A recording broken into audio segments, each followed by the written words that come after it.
J'ai dit, si c'est un vivant qui est investi après Yahi Boni, c'est moi. Si c'est un autre, c'est qu'on est allé à la morgue chercher un corps qu'on est venu investir. Or, ce n'est pas possible. Quand l'homme quitte son corps, ce corps ne peut plus mouvoir.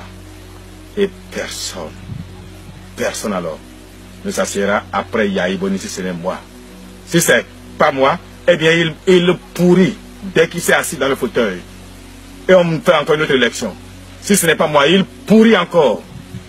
Tant que ce n'est pas l'Iroko, il meurt. C'est le programme. Je vais vous poser la question autrement. Voilà. Si vous devez lister aujourd'hui les meilleurs profils pour succéder à Patrice Talon, vous allez nous proposer quelle liste? Je me propose moi-même. Il va vous dire. Vous seul? Non, je vais vous dire pourquoi.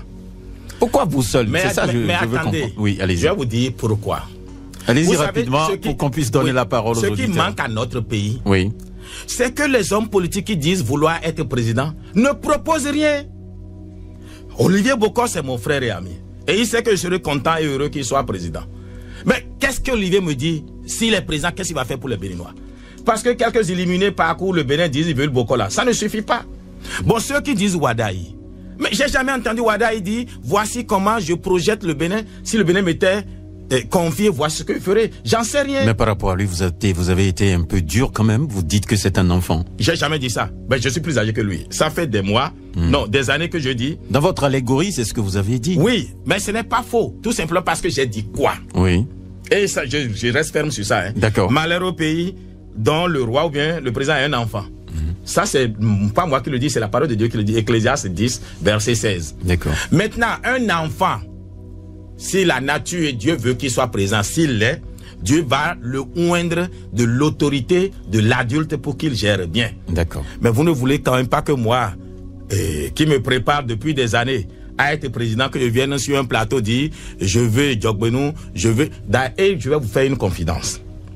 Si vous voulez détruire un candidat aujourd'hui, dites juste que vous le voulez président. Si moi, Corvi, je dis c'est Wadaï que je veux, tout de suite ils vont dire que c'est Talon qui a dit à Corvi de le dire. Et il est foutu. Donc c'est moi qui les sauve en les disqualifiant. Ok, et en vous proposant vous-même. Mais parce que tout le monde sait que je suis assez puissant pour que si quelqu'un va la nuit dit donc je peux tenir le choc. Maintenant, ceci étant dit, allons-y rapidement. J'ai dit la parole aux auditeurs qui attendent. J'ai dit même au président Talon. Oui. Pour lui dire, je vous le redis, je soutiendrai son choix. Parce que c'est lui le chef d'orchestre, c'est lui le chef d'équipe, c'est lui qui a fait la sélection. D'accord. Mais alors, qu'il nous consulte, et ce n'est pas un avis facultatif. Il faut qu'on lui dise pourquoi ceci est bon, ceci est mauvais. D'accord. Et in fine, c'est lui qui va décider en dernier ressort. S'il décide la catastrophe, nous allons soutenir cette catastrophe-là. Mais ça risque d'échouer. D'accord. Et je lui ai dit, président, si tu veux être sûr que ton poulain gagne, et Mini, ce n'est pas moi, il n'y en a pas deux. C'est moi, Kovi, il arrive fatigué. Et je lui ai dit, je n'ai pourtant pas d'ambition qui me dépasse. Depuis que j'ai vu deux prisonniers sortir, Diomaye Faye et Sonko, pour venir devenir président, je n'ai plus d'ambition. J'ai compris. Prison pour la présidence. Non, non, j'ai compris que c'est Dieu qui fait roi, c'est Dieu qui fait président. Regardez l'histoire du Sénégal. C'est Diomaye Faye qui présentait Sonko, il était l'impresario. Oui. Et aujourd'hui, c'est Sonko qui présente Diomaye Faye président. Pourquoi vous voulez que moi je cherche à être président? La nature est extraordinaire. Si la nature est extraordinaire et je laisse le destin décider. Merci beaucoup. S'il est écrit dans ma vie que je serai président. Merci. Ce monsieur qui vient de parler, vous le connaissez tous, et nous le connaissons tous, je dirais, c'est un acteur politique béninois, c'est le président de l'Alliance Iroko en son temps, et actuellement il est de la mouvance politique du régime de M. Patrice Talon. Son nom, je ne le présente qu'en le nom de Bertin Corvi. Donc, vous avez écouté ces extraits, l'un date de l'époque du régime Yahi Boni et le second extrait date de l'époque actuellement du président Patrice Talon. Donc vous avez analysé également ces propos, si ces propos-là sont incendiaires, en tout cas vous avez analysé ces propos-là. Donc M. Bertin Corvi, c'est quelqu'un, je ne sais pas, il a l'art de l'humour en quelque sorte, parce que apparemment tous ces propos, il tente à faire rire en quelque sorte, en véhiculant surtout son message. Voilà ce qu'il a eu à dire à quelques mois des élections présidentielles. Là, il disait qu'aucun Béninois n'accédera au pouvoir après Yaya Boni qu'à part lui. Donc, malgré ces propos de Bertin Corvée à l'époque de Yaya Boni, nous constatons tous que Bertin Corvée n'a jamais été président dans la République du Bénin et que même, malheureusement pour lui, c'était Patrice Talon qui a pris le pouvoir après Yaya Boni.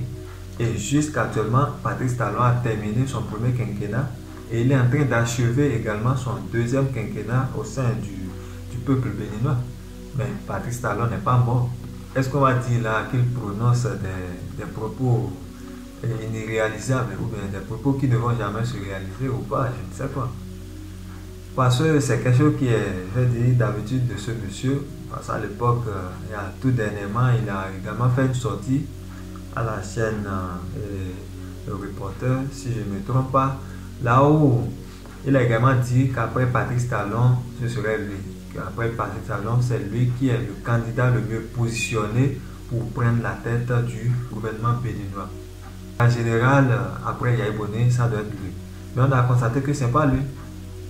C'est bien Patrice Talon, ou bien Patrice Talon est encore, ou bien Patrice Talon est encore Bertin Corvée. Donc, je ne sais pas trop, M. Bertin Corvée, là où il pioche ses propos, là où il pioche ses comédies, là, pour distraire l'opinion publique en quelque sorte, en 2026. On va voir si effectivement après Patrice Talon, si c'est lui qui sera à la tête du gouvernement béninois. On verra très bientôt. Donc, je vais dire, en moins de 2 ans, on va voir si effectivement ces propos vont tenir cette fois-ci. Mais je prie également que ces propos-là tiennent. Mais au cas où ces propos tiennent, je suis sûr que le Bénin va quitter le statut d'un pays de pagaille pour là un pays de je ne sais quoi. Vous pouvez me mettre le mot en commentaire.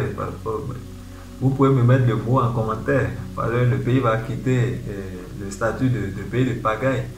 Et là maintenant, parce que si je dis la comédie rime en quelque sorte avec la pagaille. Donc, pour dire que le Bénin sera un pays de comédie, non. Ça là, c'est très peu. C'est très peu pour qualifier l'époque où Bertin Corvée va prendre la tête du gouvernement du Bénin.